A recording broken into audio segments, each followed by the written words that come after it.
Working on that CBR bill. Got the block out over here. I'm actually pulling it apart so I get the parts that I need off of it.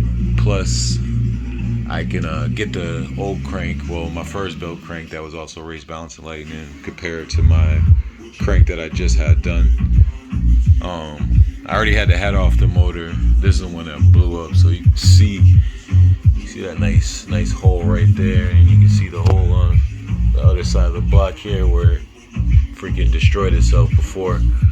But yeah, I'm gonna pull it apart. I got all the bolts off the top. I gotta flip it over, get the oil filter off.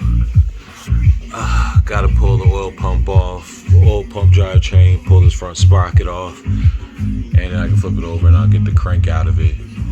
So yeah, she's coming along, man. Finally got the crank. So the main thing I gotta do with the crank now that I got is I gotta get it mic'd and spec so I can figure out what bearings I need for it. So once I get the bearings, then I can start assembling the block. So that's where I'm at with it right now. So yeah, bear with me and I'll get these cranks side by side and we can see the differences between the two. Alright. So I got everything off the front now. All that's naked. Still gotta pull the oil pump off, but I gotta flip it over, get to those bolts, and I can pull the chain off, get the guide out the way, and kind of go from there. But yeah, getting there, yo. Alright, you see I got it flipped over now. You can see the oil pump. The oil pump actually drives the water pump.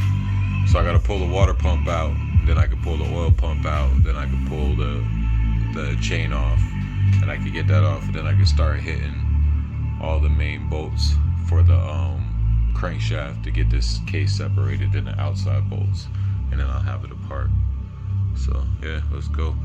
Alright, I got the case separated. That's the old half right there. I got that off. Now you can really kind of see the carnage that happened in there. What happened was when the rod broke, the piston dropped, and this came around and just kept hitting it.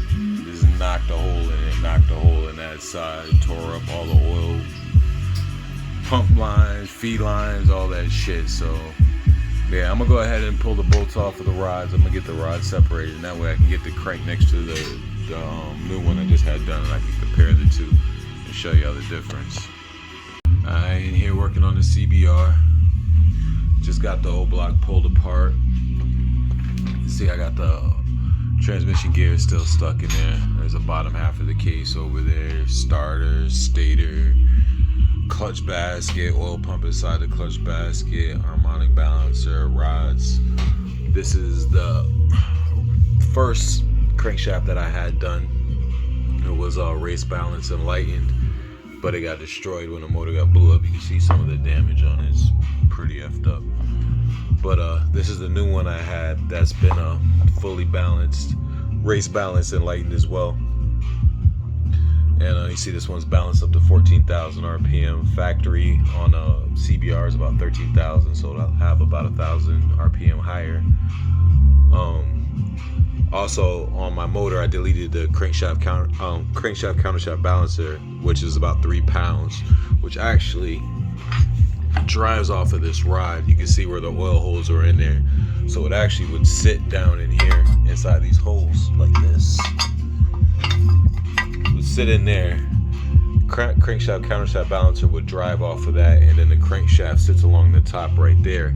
It would drive off that gear, and that's what's spinning and help balance it at high RPM and stop any vibration. But I'm deleting that because I don't have the crankshaft countershaft balancer, but there's still an oil feed that comes in there directly, so you got to plug that.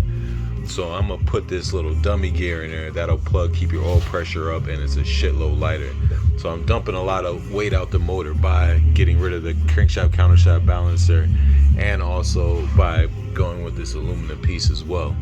So that plus taking the gear off because I don't need it anymore, which is lightening the rotating mass even more. So this thing's gonna rev like it's gonna be ridiculous. So that's where I'm at with it right now. I'm about to go get the bearings for it, so I just got to get it sized up, get the bearings, and then I can start assembling the block. So hopefully I should be doing that in about the next week or so. So that's my update, man. I'll have a